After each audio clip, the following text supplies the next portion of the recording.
Hi everyone, my name is Adrian McCormick. I work for Helbling English, and I've been asked to compile a little video to show you some of the resources that are available for you and for your students for during the holiday period. We all know that obviously during the holidays the idea is to relax and take it easy, but why not use it as an opportunity to get your students into some doing some extra reading and you maybe using some of the resources that are available at your disposal. I'm going to show you some of those today. I'm going to start by showing you the blog. I mean, the Helbling English blog is a brilliant place to go because it's updated pretty much every single day with resources, tips, tricks, worksheets, things that you can use basically to inspire your classroom. And we have a little blog for holidays in the school. So if I just click into it, I mean, obviously, we want the students to remember all of the good things they learned during the school term, but we also would like them to experience fun things in English during the vacation. And we've collected some tips to help support your students during the holiday months. So these tips are really primarily designed at teenagers and adults. Um, if you're if you're learning with younger kids, primary school kids, young learners, then I suggest maybe you have a look at another blog that I'll show you in a few seconds. But you can see, I mean, if you scroll through those, you've got language learning for the holidays. You've got tips to support holiday language learning virtually. So maybe integrating social media, maybe setting up an online book or a film circle. You've got some reading ideas, maybe reading a short story, some interviews, a comic book, a poem, maybe even some Shakespeare. You can even listen to extracts from Shakespeare plays.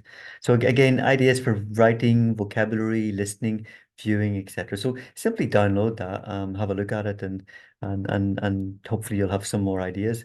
If I go back to the blog again. For primary school kids, we've also got 5 tips on reading with young learners during the holidays. So again, you can read that. Maybe some ideas for visiting a library or a bookstore. Some suggestions for parents or guardians. Listening to audiobooks, making reading a daily routine, etc. So there's a lot of information there on the blog. So check out the blog. Um, if you're not sure what types of reading books to use, I would say simply go to the Helbling English website. Click on Overview, and this gives you an overview of the types of books that we've got for reading.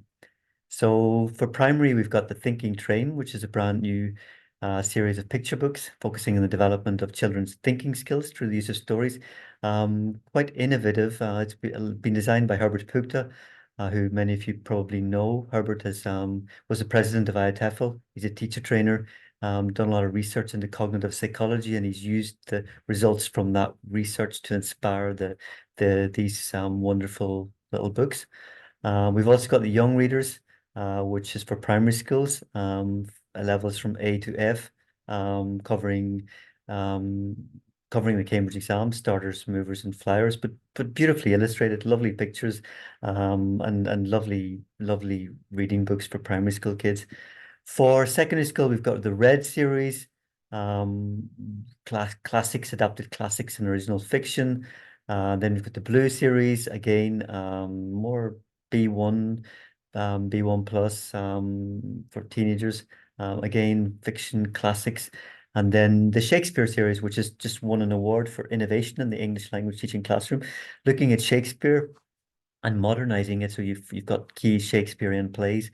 And then on the right-hand side of pages, you've got that explained in modern English, which is quite nice for your students as a first taste of Shakespeare. So if you want to find out a little bit more about those series, you just simply click into it. So the Thinking Train, for example, gives you a little bit of information about that. You scroll down, you've got a little bit of video showing you how the thinking is incorporated within the stories. The visuals are absolutely beautiful. You've got a little bit more pedagogical information for you as well if you want to look at, language skills or the power of story, big books. Um, you can read those. You just simply click on it. Um, Afterwards, you scroll down. You've got how the exams are incorporated per level. Um, gives you a little bit of information. I'll show you this in a few seconds, but about the E-Zone. I mean, a lot of teachers have been asking about the E-Zone and how they can integrate it. The E-Zone is a learning management system. It's user friendly, quite intuitive, but lots of resources on there. I mean, teachers should be aware of that. Go and have a look at it. I mean, because for students, you've got online games, you've got audio, you've got downloads, and then for teachers, here are just some of the resources that are available, which I'm going to show you in a few seconds. Um, that's the thinking train. Maybe you're teaching secondary school kids and you want to motivate them. I mean, getting into English, reading is great during the holidays to do that. So here you've got the Red series. Again, you can watch the video. Um, Lots of different types of reading within this. You've got the classics, you've got fiction stories, you've got graphic stories. Short reads, if kids don't really want to spend too much time reading, then I would suggest short read could be good. You've got fic maze stories where the reader can actually choose what happens next in the story. And then finally, quite recently, we've got listen in stories. Again, if you want to find out more about those, just click on it. You've got the key vocabulary, listening pages after each chapter. You've got a little video that you can watch on YouTube. You've got a teacher's guide which you can download, giving you information on how to exploit that a little bit more. Something maybe worth doing for the holidays. So that's where you can find out about the different types of reading resources available. If you want to exploit the resources, just simply go to the E-Zone. This is the E-Zone for kids. So I'm just going to show you what types of material are available for primary school teachers. Here you've got the teacher resources. So I click on it and I open it. And here are the downloads. Very, very easy, intuitive to use. Just simply click, open, click, click. Here you've got the flashcards guide. Open it. And it gives you some information on how to integrate and use flashcards within the classroom. You can see teaching tips, Cambridge English qualifications, and then afterwards you've even got some games. So a little bit of information about the flashcards, the types of qualification that you're practicing. Using the flashcards, you can download the flashcards, cut out the individual pictures from the flashcards. You've got the vocabulary, pictures and words, and how to use that. So just simply, you can simply save this to your computer as a PDF, and as a teacher, you can read this during your holidays. When your students are reading the books that you recommend, you as a teacher can already be thinking about how you want to use these a little bit more interactively within the classroom. So quite intuitive, nice and friendly. If I go back to where I was, maybe you want to look at the guide, how to help your child read in English. So again, I can open that. And you've got some ideas for stories and reading, maybe some worksheets, using the worksheets. It's quite an extensive little guide actually, with lots of information about the benefits of reading, tips for reading, choosing which book that you might want to use at a particular level from Helbling. The importance of exploring illustrations as well, which is quite clever, I think. There is a YouTube channel for Helbling, and there are webinars as well that you can exploit for that, using illustrations and how to use illustrations to make the reading experience a lot more interactive. So it's all there on the E-Zone. If you want just particular resources for a particular level, it's also quite easy. I mean, you simply click on a particular book that you've identified as being interesting for you, Beauty and the Beast, for example. And here you can download the flashcards. You can download the flashcards, or if I look at Jack and the Beanstalk, you've got the answer key, you've got reading and writing worksheets, speaking and listening worksheets, etc. For each of the readers, they're all available. So there's a lot of material on E-Zone that you can cut out as and save to your computer. So that's for the kids.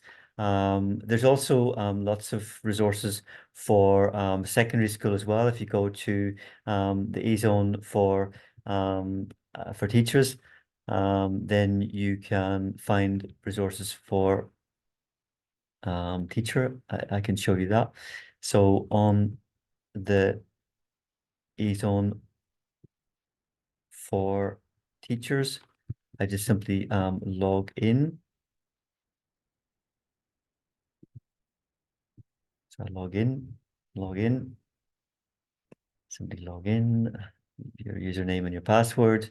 There's a code in the book for students that takes them to the eZone. And here you can see all of the books that I've got. Hamlet, for Shakespeare. You've got Get on Stage, Gulliver's Travels, The Captain's Castle, Robinson Crusoe. Let's try Robinson Crusoe. So you open it. So secondary school kids, if you want to torture them during the holidays, they can go there and do some cyber homework. What is cyber homework? Well, it's a set of online interactive homework exercises, which teachers can use to assess students' progress. I mean, I guess the idea is to read for pleasure during the holidays, but if your students want to test themselves a little bit, then they have access to this. The resource, they just simply click on cyber homework. They've also got the full audio resource, and then they've got extra worksheets that they can use. But they click into it, and you can see they can practice their vocabulary, they can practice the comprehension. You can preview that if you want. And you can do the exercises and you can submit the exercises and get results and straight away. So it's quite interactive and it's quite easy to use. So that's the eZone.